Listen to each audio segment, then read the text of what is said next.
Hello everybody and welcome to the third video in our series of videos on international relations from 1945 up until the present day. Today we are going to be looking at the Cuban Missile Crisis, which is up until this point the closest humanity has probably ever come to Armageddon.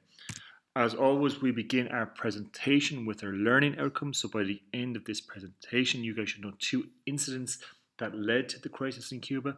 You guys should know 4 facts about how the crisis unfolded from beginning to end. And finally, you guys should know 3 results of the Cuban Missile Crisis. So first off, let's have a look at where Cuba is. So Cuba is a small island about 90 miles off the coast of Florida in southeast United States. Up until 1898, Spain had ruled Cuba. However, after the Spanish-American War, the Spanish were kicked out, and Cuba officially got its independence in 1902.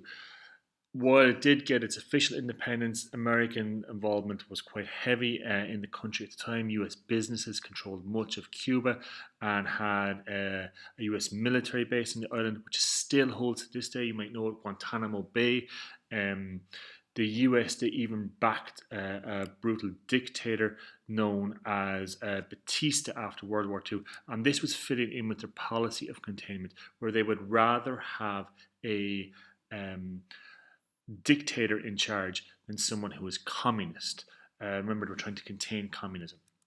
However, in 1959, Batista was overthrown in a communist revolution led by Fidel Castro and Che Guevara. And Cuba became a communist country. When they took over, US businesses took a big hit as Castro. He nationalized all the US companies.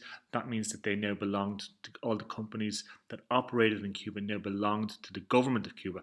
And he took over all the US businesses, especially exploiting the sugar industry, which was run by the US companies there and was very profitable for them. Now this belonged to the Cuban government. So in January of 1961, the United States broke off diplomatic relations with Cuba over these slights. In January of 1961, a new president was elected. Dwight D. Eisenhower, remember, who brought an end to the Korean War, was replaced by John F. Kennedy. He became the new president of the United States in 1961. One of the first things he did in April of 1961 was he approved a CIA invasion of Cuba, orchestrated using Cuban exiles who were living in Florida. So about 1,400 anti-Cuban exiles were given weapons by the CIA. They landed at a place called the Bay of Pigs, which you can see in the map below, in an attempt to overthrow Castro, but it ended up being a disaster, and these exiles were arrested.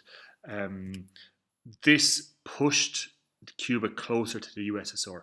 So there had been a regime change in the USSR also after the death of Joseph Stalin in 1953, which we referenced in the Korean War video. Nikita Khrushchev became the leader of the USSR.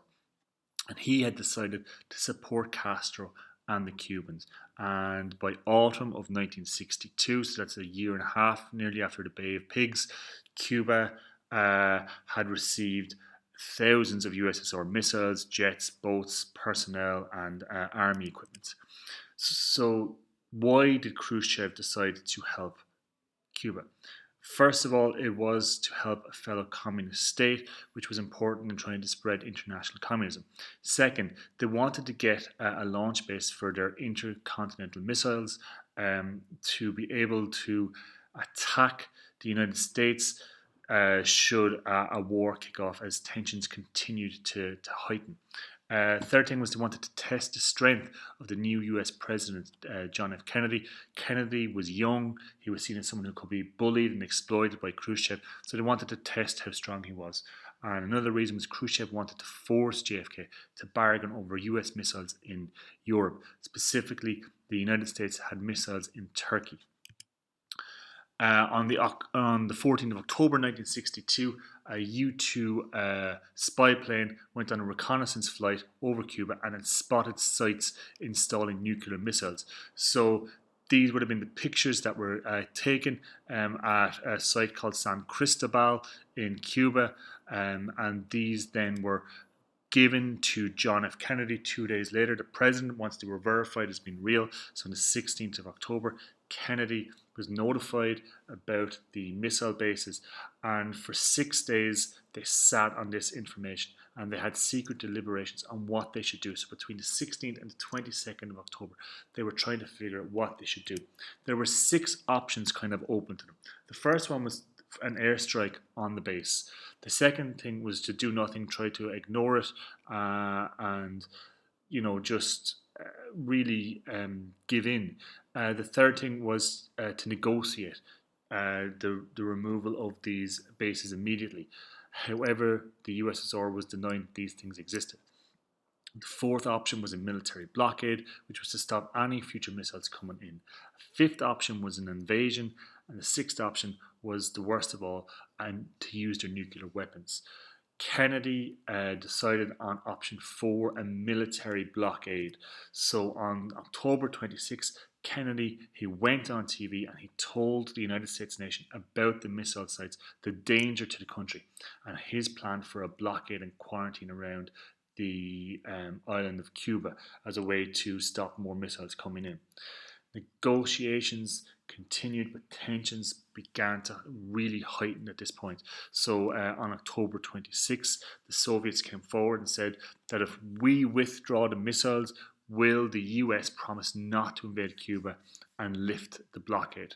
Then on the 27th of October, the next day, the Soviets demanded that the Americans withdraw missiles from Turkey, which you can see down here. They had missiles here that could attack the Soviet Union, and they said, we want those removed if we're going to remove the missiles from Cuba. At the time, there was fear within the United States that Khrushchev had been overthrown, as the tone of the letter from the 27th of October was a lot harsher than the tone of the letter on the 26th of October with the initial offer of a deal. Something huge happened on the 27th of October. It is the closest the world has ever come to being destroyed. So on the 27th of October, a nuclear-armed Soviet submarine around Cuba, approaching the blockade, was hit with a US depth charge. The submarine went spinning. It knocked out all communications. The commander who was in charge of this ship, a man called Savitsky, he wanted to launch his missiles. He was afraid that war had already broken out. They couldn't communicate with the surface to figure out if it had happened. But in order for him to launch the missile, he needed the approval of 2 other officers on board. One officer agreed with him, but this man, Vasili Arkhipov, is actually the man probably most credited with saving the world. He refused to allow them to launch the nuclear missiles. If the Russians had launched a nuclear missile, the US had a backup plan in place that if a bomb was launched, that they would nuke the USSR. The plan probably would have caused a nuclear holocaust with the amount of nuclear bombs that were planned to be dropped on the Soviet Union, which really would have brought about an end to the world as we know it. Thankfully, it didn't get to that, and negotiations continued between the US and USSR. JFK told Khrushchev that he would accept the proposal of the 26th, that he would lift the blockade and promise not to invade Cuba. He told his brother Robert Kennedy to inform the Soviet ambassador that we will not be taking the missiles out of Turkey as part of the bargain, but we will promise to remove them over time. This was good enough for Khrushchev and the Soviet Union, and on October 28, the USSR agreed to withdraw the missiles, bringing about an end to the most dangerous incident in human history, the Cuban Missile Crisis. So that brings us to the results of the Cuban Missile Crisis. So there were 5 big takeaways from this. First of all, Cuba remained communist. It was a heavily armed country, but it did not have nuclear weapons. The second thing was the world really saw the futility of this idea of a mutually assured destruction. This was the idea that if the USSR dropped a nuclear bomb on America, America would drop 500, 300 nuclear bombs on the USSR. If we're going down, we're going to take you with you. And the whole world saw how bad an idea this was, and it really supported the theory of containment and coexistence, because all the alternatives were really unimaginable. Another thing was there was a permanent hotline between the White House and Kremlin set up so that they could communicate with each other, just in case any incidents like this happened again, and they wouldn't have to go through ambassadors. Fourth, the US and USSR began to negotiate a nuclear test ban treaty. This wasn't signed for many years, but they wanted to really kind of negate the chance of nuclear war breaking out. And finally, eventually, the US quietly removed its missiles from Turkey. So that brings us to the end of our presentation. So by now, you guys should know two incidents that led to the crisis in Cuba, whether that was Cuba becoming communist, the Bay of Pigs, the Soviets' relationship with Cuba. You guys should know 4 facts about how the crisis unfolded, from the U-2 plane spotting the missiles, to the blockade, to the submarine being hit, to the negotiations that went on. And finally, you guys should know 3 results of the Cuban Missile Crisis. Thanks for watching. Hope you guys got something from this video.